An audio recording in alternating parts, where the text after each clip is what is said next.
Olá pessoal, sejam bem-vindos a mais um vídeo do canal. Bom, tive sumido durante esse tempo porque eu estava sem conteúdo para gravar, mas eu voltei.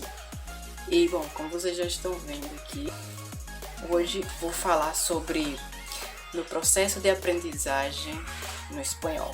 Então, vamos começar.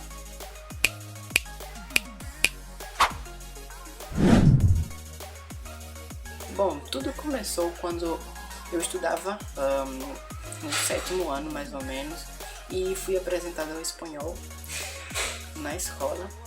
Eu não sabia que ensinava espanhol, na verdade, e daí então eu fui mudando de escola e vi que não tinha espanhol. Então eu tive que buscar meios para aprender espanhol. Então nesse vídeo eu vou mostrar para vocês quais foram os meus meios de aprender espanhol em casa. Bom, eu sempre usei podcasts porque na minha cabeça eu tinha um método que era simplesmente aprender como uma criança. Como vocês sabem, a criança aprende escutando e repetindo. E eu fiz a mesma coisa. Eu não sabia de nada de espanhol, eu apenas escutava e repetia o que estava falando. Daí então, eu resolvi usar aplicativos e canais de YouTube com legendas. Isso me ajudou bastante. Foi o único método que eu encontrei estudando espanhol em casa. Daí então eu comecei a estudar espanhol de verdade na pandemia, quando eu comecei a fazer o curso de espanhol no Duolingo. E bom, isso com certeza desenvolveu muito meu espanhol, tanto no meu espanhol quanto no meu inglês, que eu não gostava de inglês, mas agora eu tenho até um nível bom por ter praticado bastante durante esse tempo. Mas o espanhol sim, eu definitivamente agora posso falar com nativos sem me preocupar muito, e também posso escutar música, posso ver filmes e séries sem precisar de legendas. Bom, o conselho que eu tenho que dar para vocês, se vocês estão aprendendo um idioma agora, pode ser qualquer um, é a primeira coisa: escutar podcast. Gente, aprender um idioma não é só você memorizar e falar. Você também tem que aprender o significado e como usar as palavras. Por exemplo, quando uma criança cresce, uma criança fala quer água. Claro que ela não vai se importar com o tempo verbal.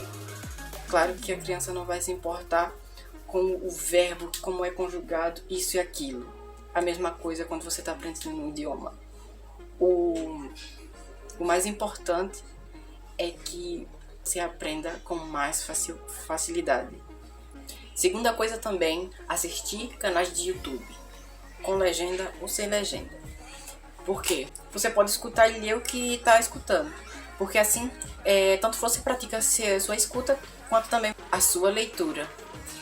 Então, terceira coisa, falar em voz alta. Eu sei que muitas pessoas têm muita timidez em relação a isso, mas qualquer palavra que você aprender, você tem que falar em voz alta. Até porque é assim também que você pratica a sua pronúncia. Qualquer palavra que você aprender, você pratica em voz alta, você olha no Google ver se está certo, ou então, se você tiver algum nativo que possa te ajudar, também é uma ótima ideia. Quarta coisa, falar com nativos. Bom, esse eu já falei nos vídeos anteriores, alguns aplicativos que você pode falar com nativos, como por exemplo Tandem, HiLocal, mas ultimamente eu não estou usando HiLocal, então e HelloTalk. HelloTalk eu nunca usei, mas disseram que é muito bom, então eu vou recomendar esse HelloTalk para vocês, para ver se vocês gostem também, e também talvez vocês já tenham usado alguma vez na vida. Então pessoal, esse é o vídeo de hoje, espero que vocês tenham gostado. Se gostou, deixe seu like, deixem sugestões aqui embaixo para que eu possa ler e talvez fazer um vídeo sobre, ok? E até a próxima.